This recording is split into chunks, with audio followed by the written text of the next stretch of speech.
Сегодня мы поговорим о капитальном ремонте, о видах ремонта, таком как капитальный, косметический. И в рамках косметического предложу рассмотреть, ну, такую большую тему я ее взяла, это редизайн. И в этом же вопросе, ну, как бы раскрывая редизайн, поговорим о материалах для бюджетного ремонта. И третье – это как выбрать двери. То есть мы еще раз повторим, потому что на прошлом дне у меня задавали вопросы, и я практически его весь раскрыла. Итак, давайте, может, немножко вернемся к прошлому дню. И кто-то смог выполнить домашнее задание, ну, хотя бы попробовать скачать вот это приложение Pinterest, посмотреть картинки, что-то для себя повыбирать. Напишите.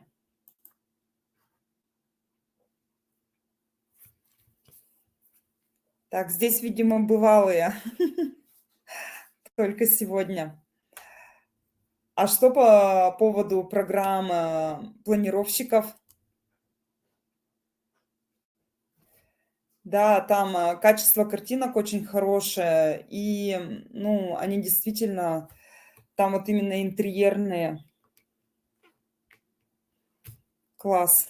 Хорошо, что посмотрели. А по поводу планировщиков? У кого-то что-то получилось или какие-то вопросы возникли после того, как вы ну, попробовали, попытались попробовать в нем поработать? Какие программы подошли кому?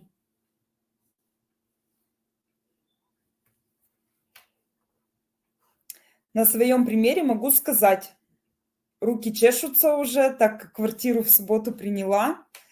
Были небольшие недочеты, но из-за этого я не стала переносить срок приемки, приняла с недочетами. В течение 45 рабочих дней должны исправить это все. Завтра мы встречаемся с прорабом и обсуждаем дни, когда смогут подойти и сделать. Ну да, можно детей попросить. Я тоже в свое время просила своего старшего ребенка. И вот, например, для того, чтобы Homestylер бесплатно пользоваться, то есть надо было определенные опции пройти для того, чтобы, ну, перевод был, потому что она идет на английском языке. Вот. Хотела сегодня показать вам, как у меня получилось. То есть я только начала еще работать. Сейчас вам покажу скрин. Ну, вот так вот примерно сейчас выглядит моя квартира. То есть я уже нарисовала план. План взяла обмерочный из БТИ, из документов. То есть прорисовала все. То есть расставила мебель, которая уже там была. Надо указку взять. Так, или карандашик. То есть вот эту вот мебель, которая у меня уже была, я ее расставила. То есть это уже от застройщика. И вот попыталась расставить ту мебель, которая у меня сейчас есть в наличии, с которой мы будем переезжать. То есть здесь вот это вот все, ну вот можно было бы в режиме онлайн, то я бы показала вам, как ее можно покрутить, поставить к простенкам. Кстати, не забывать, еще фишку скажу, что нельзя на планах придвигать, вот, например, у меня тут диван придвинут к стенкам, потому что у вас здесь будут вот так вот 20 сантиметров висеть шторы. То есть не забывать, что у вас вот есть шторы. И всегда сантиметров 20 вот так вот отступать от окна. Не забывать про них, потому что если вы вплотную представите мебель, то потом у вас не получится, вы повесите шторы, а у вас по размерам, ну, как бы не встанет. Так что вот почему у меня тут шкаф стоит немножко, потому что, да, я изначально уже думала о том, что здесь будут шторы и проходят коммуникации. Например, у нас вот трубы, то, что у нас трубы идут сверху. Ну, вот так вот у меня получается. Тогда вернемся, раз у вас вопросов нет, к сегодняшнему дню. рассматривать вопросы наши. Итак, виды бюджетного ремонта. Он есть капитальный и он есть косметический. Что мы подразумеваем под капитальным? Это ремонт под ключ. То есть то, что я объясняла вам на первом дне про этапы. То есть у нас есть черновая отделка и есть у нас чистовая отделка. Так вот, капитальный ремонт подразумевает полностью прохождение всех этих этапов со сменой электрики, сантехники, выравнивание стен и полностью замена всех коммуникаций. То есть это идет капитальный ремонт. Это сложная, дорогостоящая разновидность ремонтных услуг. Но в рамках бюджетного ремонта, что я могу сказать и еще раз как бы сделать вывод о том, что у нас должны быть работы и материалы, цена равно качество. То есть мы должны вписаться в бюджет. То есть мы выбираем те материалы, которые подходят под бюджетный ремонт. Мы там уже это все обсуждали, я вам все уже рекомендации дала. Продолжаем. Капитальный ремонт – это точно о том, что многие как бы работы должны проводить специалисты. То есть в капитальном ремонте вы уже не обойдетесь самостоятельно и своими руками. То есть обязательно привлечение квалифицированных сотрудников. При капремонте меняются коммуникации внутри. Вот я о чем говорила: водопровод, канализация, тепло- и водоснабжение, электропроводка. Нередко в рамках капитального ремонта обустраивают конструкции из гипса, делают перегородки и меняют, и производят перепланировку. Что такое косметический ремонт? Это уже ближе к нашей теме. Есть еще такие виды ремонтов, как смешанные, то есть и в косметическом ремонте могут быть произведены какие-то этапы капитального ремонта. Без этого никак. Например, если у вас совсем все плохо с электропроводкой, например, или нужно поменять сначала канализацию, чтобы сделать хотя бы косметический ремонт, то, получается, вы снова начинаете с этапа черновой отделки и потом уже продвигаетесь далее. Простой бюджетный ремонт, заключающийся в выполнении финишной отделки без вмешательства в электрические сети, без замены сантехники и столярки. Но говорю, бывают смешанные. То есть в основном косметический ремонт – это уже про чистовую отделку. Уже просто мы демонтируем, например, снимаем старые обои, старое половое покрытие, потому что у нас там все хорошо, то есть нам там ничего в черновую не надо лезть, только замена этих чистовых материалов в рамках нашего бюджетного ремонта. Так, далее. Особенности косметического ремонта, про это я хочу остановиться. Он как раз-таки не требует особых навыков и опыта работы, поэтому большую часть, то есть нужно, как я в прошлый раз говорила, выписать все работы, которые вы подразумеваете, и посмотреть, что вы можете сделать самостоятельно для того, чтобы уменьшить бюджет, либо сократить расходы на рабочую силу и эти высвободившиеся деньги потратить на отделочные материалы. На этом долго останавливаться не буду, потому что в основном все мы уже это проговорили. Больше хочу уделить внимание теме редизайна в рамках косметического ремонта. Вообще, несколько вещей, которые нужно сделать перед началом ремонта. Это если вы уже давно откладываете ремонт, вам страшно в него входить, но пугает неудобства, трата времени и денег, взгляните вообще на это с другой стороны и настройтесь на перемены. Могу сказать вообще, перед тем, как делать ремонт, пройдите эти 3 этапа, и, возможно, даже это уже преобразит ваше жилье, вашу комнату. Вообще хочу сказать, что можно, если вы первый раз делаете ремонт, начать с тех мест делать, которые совсем вас вот прямо раздражают, бесят. То есть начать с этого, с маленького. Даже, допустим, не вся квартира, даже не комната, а тот угол, который вам не нравится. Начать вообще с маленького чего-то. То, что будет по бюджету вам и как бы нормально будете вписываться в свой бюджет, и потом вам будет легче дальше разрастить вот этот вот ремонт, начав с малого. То есть даже сначала, например, организовать свое там рабочее место или что вы там хотите, и дальше продвигаться по мере этого. Это будет, ну, вообще классно, потому что то место, которое вы преобразите, оно будет вас вдохновлять, мотивировать на дальнейшие действия. То есть все начинается с малого. Вот если у вас совсем, то есть мы говорили уже, раскрывали тему, начинали с глобального, потом перешли на то, что уже можно с чистовой отделки начать. И сейчас вообще хочу говорить, если у вас денег вообще ноль, либо бюджет такой мизерный, а хочется перемен, то есть вы хотите прямо, то есть желаете что-то изменить. Тогда можно начать с таких вот вообще самого банального и простого, это с расхламления. Посмотрите, вот даже вот здесь представлены картинки, то есть эти помещения до и после того, как просто организовали пространство. Расхламление о том вообще говорит, что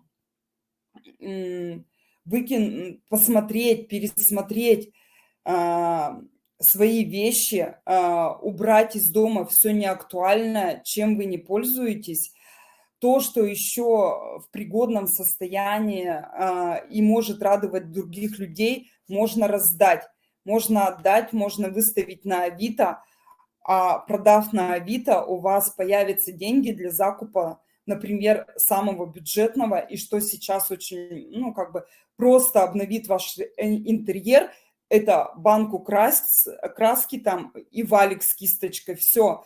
И это уже, то есть, преобразит ваше пространство. И когда вы сделаете расхламление, вы увидите, что ваше пространство как бы раскрылось, стало просторнее, стало дышаться легче. Поэтому нужно начинать с расхламления. И как его правильно произвести? Вообще я рекомендую сделать так, и мне это очень нравится, и я сама потом вижу от этого визуальный эффект. Можете то место, с которого вы хотите начать преобразование, будь это комната или угол какой-то у вас, сфотографируйте просто это место, сфотографируйте и прямо посмотрите по фотографии, потому что бывает многое вы так не увидите, как вы увидите на фотографии.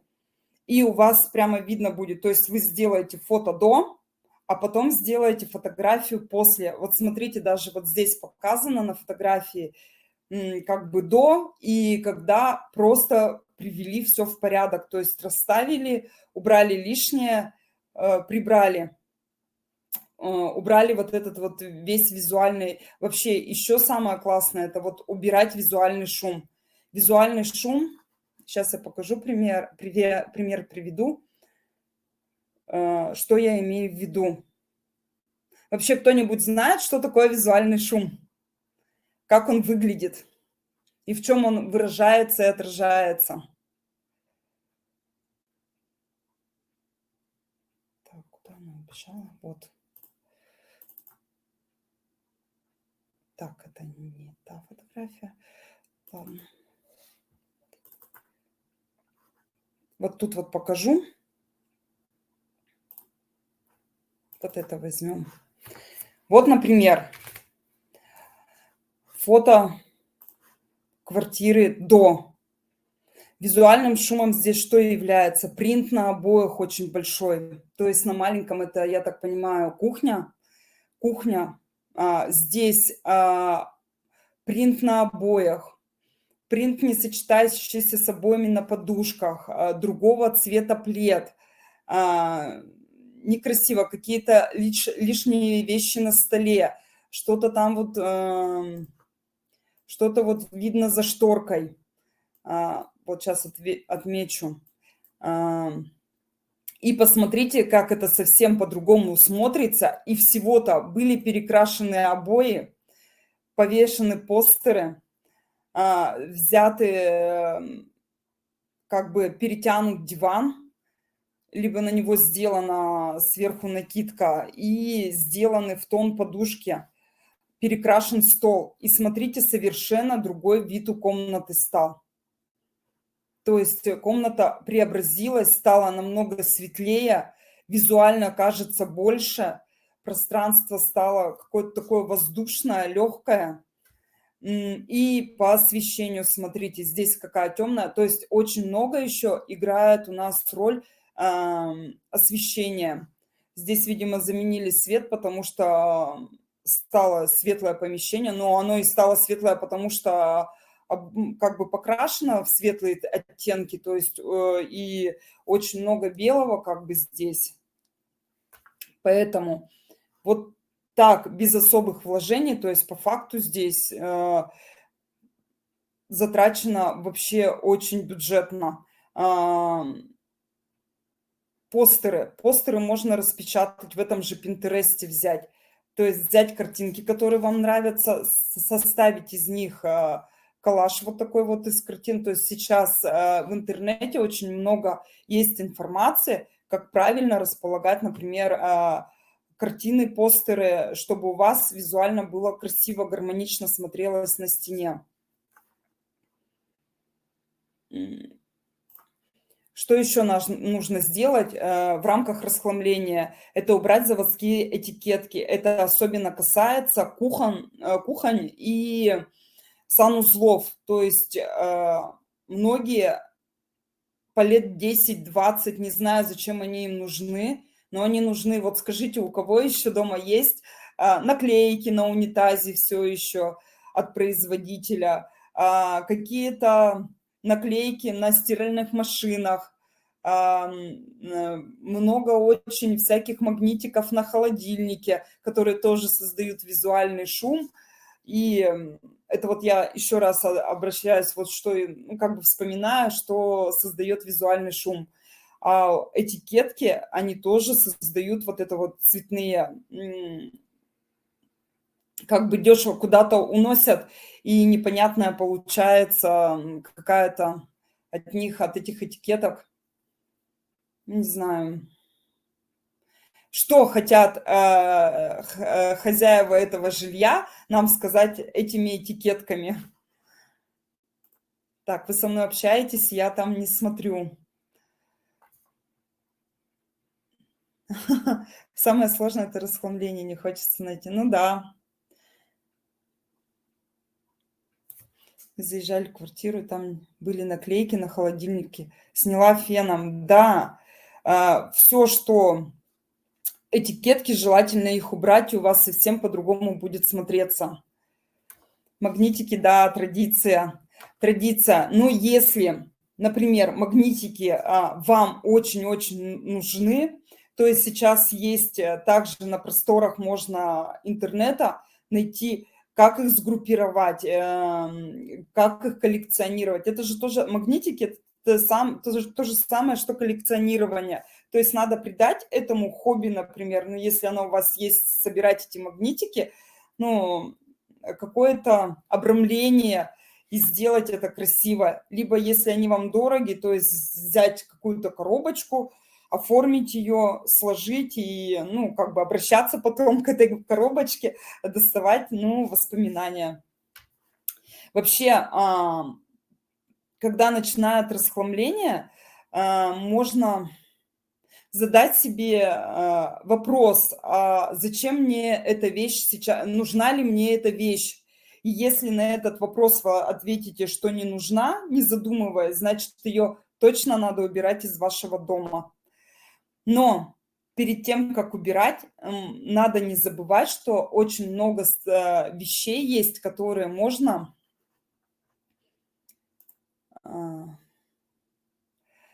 реанимировать, как говорится, дать им вторую жизнь и радоваться этой вещи еще много лет. Так вот это вот все про редизайн. Вот то, что я хотела сказать, что перед началом какого-то ремонта или каких-то этих, при расхламлении можно посмотреть на вещи другими глазами. Вот редизайн – это о том, что не делать каких-то сильных перестановок, капитальных ремонтов, просто обновить помещение, просто придать ему какую-то завершенность, гармоничность сделать. Первое, что вообще самое простое в редизайне, это перекраска. Перекрасить сейчас с новыми технологиями можно все. Обои простые. Можно перекрасить фасады кухонь, можно перекрасить напольное покрытие все. Это ламинат, линолеум, что там еще? Да все напольные покрытия можно перекрасить. Холодильники красят, окна пластиковые красят. Вот здесь представлен комод, как он совсем по-другому смотрится. Причем сейчас есть такие краски, можно пройти, если раньше надо было шлифовать, обезжиривать, что-то делать. Сейчас есть краски, которые прямо можно на лакированной поверхности сразу же наносить. Ну вот смотрите, какая красота получается. То есть из старого серванта сделали новое модное место для хранения. Сейчас покажу вам еще варианты, что можно сделать. Вот, например, ванна. Что сделали? Перекрасили плитку, покрасили пол и сделали трафаретом рисунок. Да, сейчас это можно, модно, будете в тренде. И поменяли шторку в ванной. И смотрите, совершенно другой вид. Совершенно. Просто комната изменилась до неузнаваемости. Тоже можно и сказать про кухонный гарнитур. Смотрите, из старого вот этого коричневого, когда у нас очень много было рыжего цвета, как можно все это преобразить. Что здесь сделали? Покрасили фасады, заменили фартук. Фартук можно менять очень просто. И дальше я вам скажу, что можно из гипсовой штукатурки сделать вот такую кирпичную кладку, сделав лекало. Сейчас очень много мастер-классов и по перекраске, и по каким-то покрытиям. Сейчас даже сами самостоятельно из гипсовой штукатурки возможно сделать плитку. То есть делают заготовки и потом их перекрашивают, не подвергая там тотальному ремонту. Сейчас еще покажу. Вот, например, балкон. Балкон до. Плитка кафельная мелкая, раньше была так модно. Линолеум старый рыжий. ПВХ-плитка, пластиковые панели. И вот что было сделано. Вот что получилось. Круто же получилось, да? Смотрите. И всего-то, не меняя ничего, не снимая ни один из материалов, только получилось, поменяли линолеум. Остальное было все перекрашено. Покрашена стеновая панель, покрашена. Добавили цвета, добавили уюта, и такая красота получается без глобальных переделок. Потолок здесь был, добавили шторы, и совсем по-другому стало. То есть вот, например, примеры, как можно без особых вложений преобразить ремонт, преобразить помещение. Что могу еще сказать? Второй материал, то есть мы сначала по перекраску говорили, по покраске. Второй материал бюджетный – это гипсовая штукатурка. Из нее можно легко, как я уже сказала, сделать кирпичи. Это легкий, доступный способ сделать имитацию кирпичной кладки вот именно из гипсовой штукатурки. и просто сделать штукатурку. Просто гипс разводишь и наносишь. Есть несколько способов нанесения штукатурки. Они тоже есть, эти мастер-классы в интернете. Вот пример. Ротбанд 10 килограмм, 262 рубля. Лента малярная для имитации кирпичной кладки. Смотрите, она прямо есть Леруа Мерлен, вот такая лента, 134 рубля. Ну и банка краски 281 рубль. Итого у вас, например, для санузла полностью его сделать, этого материала вполне достаточно. И у вас обойдется, если вы будете своими руками делать. То есть еще надо будет докупить валик, кисть и шпатель. Все. И у вас выйдет это, ну, грубо говоря, в 1000 вы точно уложитесь. То есть, продав какую-то вещь на Авито, например, или выставив ее где-то на продажу, выручив деньги, вы можете купить эти материалы и преобразить свой санузел, например. Кирпичную кладку где мы можем сделать? Вообще выделить очень многие зоны. Например, прихожей, санузлы, даже в ванной это можно делать, и она, если покрыть ее влагостойкой краской, то есть вообще можно даже и в ванне сделать кирпичную кладку вместо там плитки или ПВХ-панелей. На кухне фартук можно сделать. То есть, ну, вообще кирпич сейчас в интерьере смотрится очень, ну, хорошо. По-другому сказать, эргономично. Ну вот, например, есть трафареты, либо это можно сделать самостоятельно. И вот поверхности, на которые можно, то есть я тут написала, на которые можно наносить, делать именно кирпичи. Даже на кривой стене, и оно их выровняет. То есть визуально не будет видно, потому что, ну, кирпич – это имитация натурального камня. Что вот могу еще сказать про декоративную штукатурку? Вот, способов нанесения ее куча. То есть после того, как вот ее наносят, у нее, конечно, получается такая шершавая, можно прямо шершавой поверхностью оставить, можно немножко отшлифовать, и будет имитация такой венецианской штукатурки. То есть будет игра света и тени, и будет смотреться вообще супер-супер классно. Стоить это будет очень-очень дешево. Только нужны ваши старания, терпение, ну и хотеть этим заниматься. Еще один из вариантов бюджетных, то, что можно сделать недорого и будет сейчас актуально в интерьере, это рейки.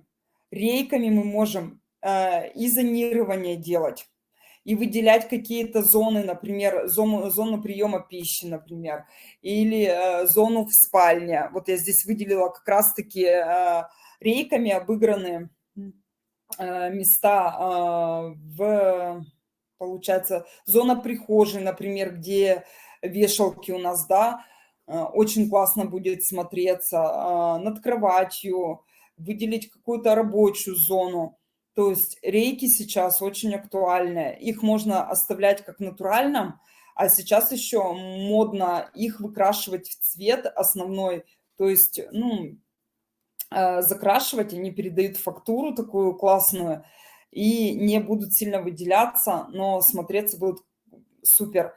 Еще в них вставляют сейчас светодиоды, ну, делают вообще красоту, то есть можно на просторах, туда же вас отправляют на просторы интернета, чтобы вот в Pinterest, например, в приложение, и забиваете прямо оформление там спальни рейками, и вам миллион вариантов выйдет, и прямо вот берете и копируете, и делаете так, как там, если вам это понравится.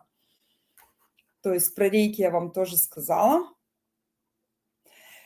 Еще вообще, какие есть способы апгрейдить, редизайном заняться недорого? Это перетянуть, покрыть снова лаком, то есть отшкурить и придать старой мебели как бы новизну, то есть убрать, например, темное покрытие и сделать его, высветлить. Сейчас очень модно, говорю, все уходит куда-то в скандинавский вот такой вот стиль, интерьеры. Везде тепло, свет, дерево очень много, всяких вот таких вот текстур. Это сейчас прямо тренд. Это очень вся ручная работа сейчас очень ценится.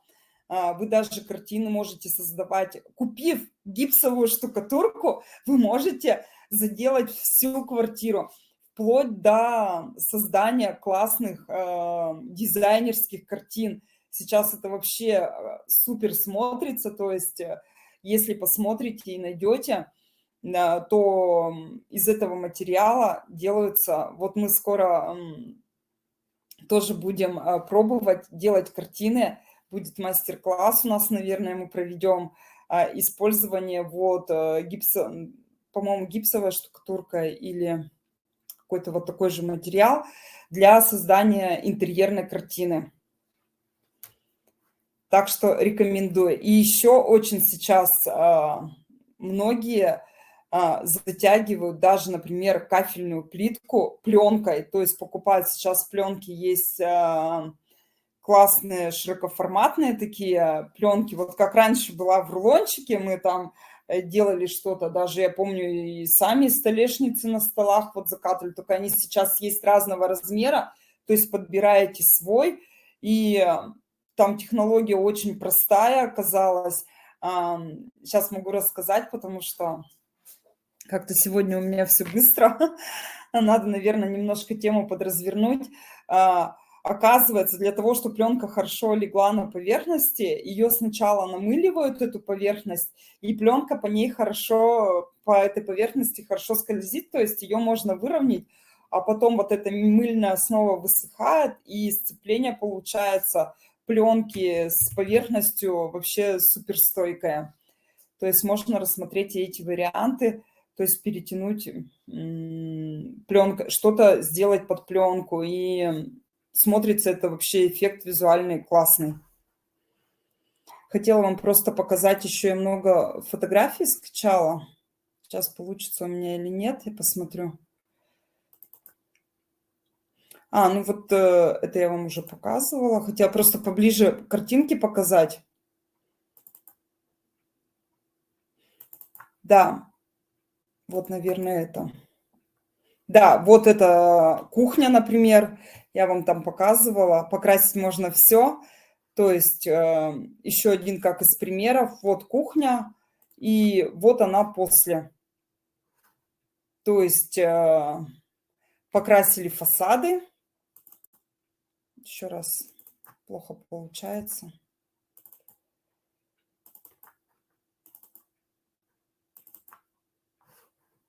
Покрасили фасады, покрасили плитку. И вот такой светлый декорировали правильно. То есть все как-то убрали этот визуальный шум, свет привнесли. И смотрите, совершенно другое помещение получилось. Это я вам уже показывала. Просто поближе, наверное, здесь лучше видно. Кухня до и кухня после.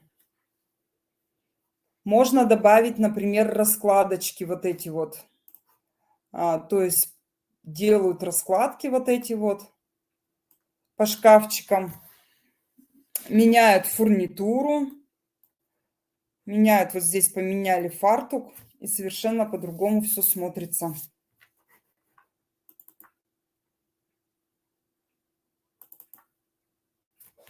Совсем другое помещение.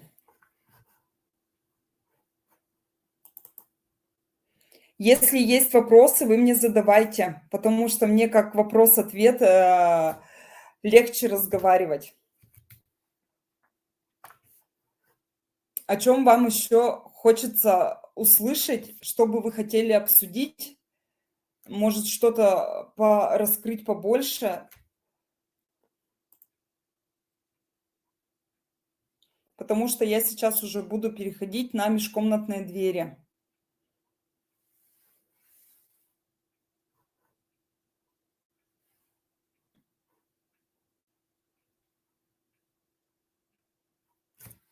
Тишина в зале, да?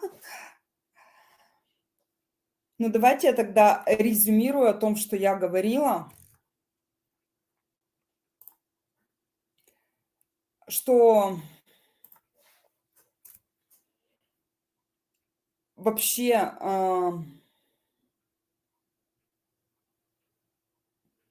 надо сказать, что сейчас мысль сформирую, потому что немножко волнуюсь.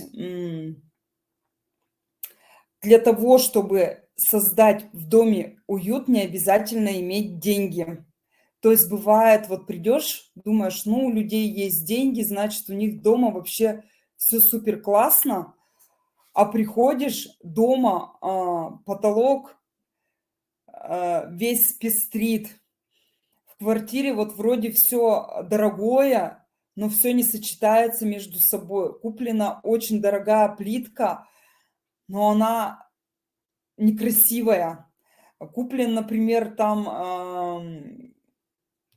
ковер, но он совершенно там не сочетается ни с диванной обивкой, ни вообще с интерьером в этой комнате. Уют – это не про деньги. Уют – это наше видение вообще, ну да, наверное, наше видение, наше восприятие такого вот гармоничного образа. И это сделать может каждый. На прошлом как бы уроке я об этом говорила, что чем проще, тем и интерьер кажется дороже. То есть меньше принтов, больше света, больше светлых оттенков. Впустите воздух, уберите все лишнее. Дайте себе насладиться, ну вот, минимализмом. Вот сейчас это удобно, как бы очень развито, потому что везде все пестрит, все шумит, и хочется домой прийти и просто чтобы отдохнуть. Делайте нейтральные оттенки. К нейтральной, к базе очень можно привнести цвет в декоре, в каких-то ну, в текстиле, в картинах, в вазах. То есть наполнить можно вот эту коробочку. Я всегда ее называю коробочкой. То есть мы всегда оформляем, это у нас пол, потолок, стены. Вот эту коробочку, она должна быть нейтральная, она должна быть у вас базой. То есть светлые стены вообще самое бюджетное, это, говорю, закатать все в белый цвет. Потолок, стены, сделать пол под дерево, и, блин, это 100% будет намного лучше, чем было, потому что вы увидите, как сразу же изменится ваше пространство.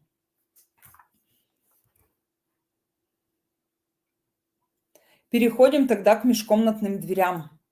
Здесь тоже много не о чем говорить. Я уже сказала в тот раз, что при нашем бюджете мы выбираем двери современные. Сейчас очень модно белые двери. Берем их в экошпоне. Ламинат мы не берем. Берем их в покрытии экошпон. Это у нас как бы средняя цена качества у нас их будет. Берем проверенных производителей, читаем отзывы, прям прорабатываем эту тему. Двери должны сочетаться с вашим интерьером и должны быть удобны в использовании. Если вы хотите в квартиру пустить побольше цвета, особенно это касается кухонь, то можно брать туда двери со стеклом. В остальных помещениях я рекомендую брать глухие двери, и все, чтобы они были одного дизайна, то есть не разношерстные. берете одну и ту же модель на все свои площади. Рекомендую такие двери таких производителей, как Profil Doors, Альбера неплохие двери. У них есть хорошая линейка, коллекция Мегаполис, очень мною любимая и часто используемая в интерьерах. Что еще могу сказать? Двери должны подходить под интерьер, сливаться с ним, либо быть контрастным. В основном двери еще подбирают к напольному покрытию, потому что оно везде у вас одинаковое лежит, и как бы оно будет продолжением. Еще сейчас модно очень подбирать плинтуса к цвету, ну, то есть чтобы наличник и плинтуса были одним цветом. То есть совпадали, либо тот же самый материал берете, но это только на выровненной поверхности, тогда или находите плинтуса близкие по цвету с наличниками. Да, экошпон это хорошее покрытие, это оно имитацию дерева дает, но это ПВХ-пленка текстурированная, то есть у нее еще такой эффект классный есть, то есть кто тактильно любит щупать, то есть как и на линолеуме сейчас, то есть есть вот эти вот прожилочки, то есть как бы имитация дерева присутствует в этом. Какие самые распространенные цвета сейчас в дверях? Это у нас идет лиственница мока, белый цвет и белый кипарис. Ну вот это по Альберо я точно говорю, потому что я работала с этими дверями, как бы помню, вот эти есть цвета у них и мока есть. Сейчас выбор пленок очень огромный, то есть можно под любой запрос, и вы найдете даже у одного производителя то, что кто участвует в марафоне до конца сентября, можете ко мне обратиться на бесплатную консультацию. Одна из моих услуг есть, это как проект для жизни редизайн. Что в него входит?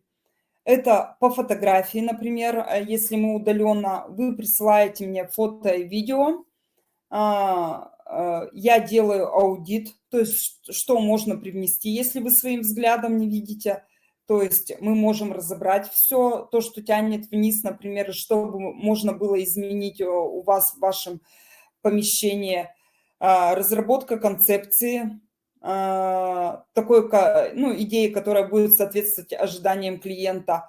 Делаю также план расстановки мебели в 2 вариантах, визуализацию в коллаже, то есть то, что проходили на предыдущем дне. Все это я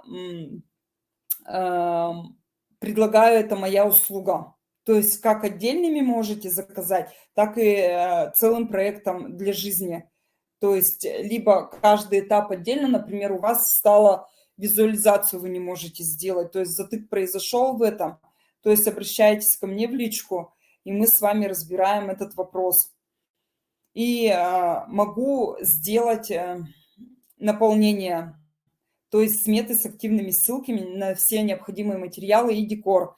То есть если вы не знаете, как наполнить свое пространство, вроде как бы сделали, но что-то не так, нету этого уюта, не знаете, чем дополнить, чтобы обуютить свое, то, пожалуйста, можете обращаться.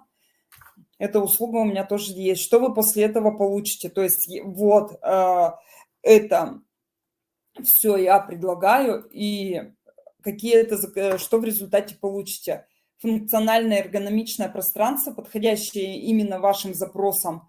2 варианта расстановки мебели, я уже сказала, с планировкой получается. Проект в формате PDF-файла, то есть где будет все расписано, по что и как нужно сделать, то есть что, например, убрать, что привнести,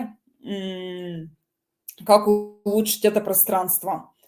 И смета, в которой, проходя по ссылкам, вы можете приобрести товар, не выходя из дома, а также приобрести товар по приятной цене. так как я точно знаю, когда и где проходят те или иные распродажи, или ну, есть свои личные скидки. Имея смету, вы экономите время и деньги, и вы к ней можете обращаться, то есть она у вас будет с вами это постоянно. То есть проделав один раз, вы можете, ну, как бы частями это все делать. То есть сначала материал, например, закупать, потом привлекать рабочих, потом еще, ну, как бы, и потихонечку идти в своем, ну, как бы, удобном для вас темпе. И всегда это у вас все будет под рукой. И поддержка, вот если полный пакет берут, то поддержка в течение 2 недель после сдачи проекта. В данный период времени вы можете задавать и решать вопросы касаемо самого проекта. И даже если пока смета, например, составлена, была эта скидка актуальна, а когда вы пришли к покупке нет, то мы можем рассмотреть вопрос по замене этой позиции. Вот еще раз тут прописала, что консультация для участников марафона безоплатная до 30 сентября.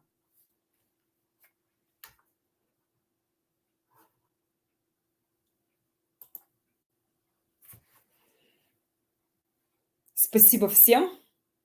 Будем заканчивать. Хорошего вам вечера. Приятного. Всего доброго. Увидимся.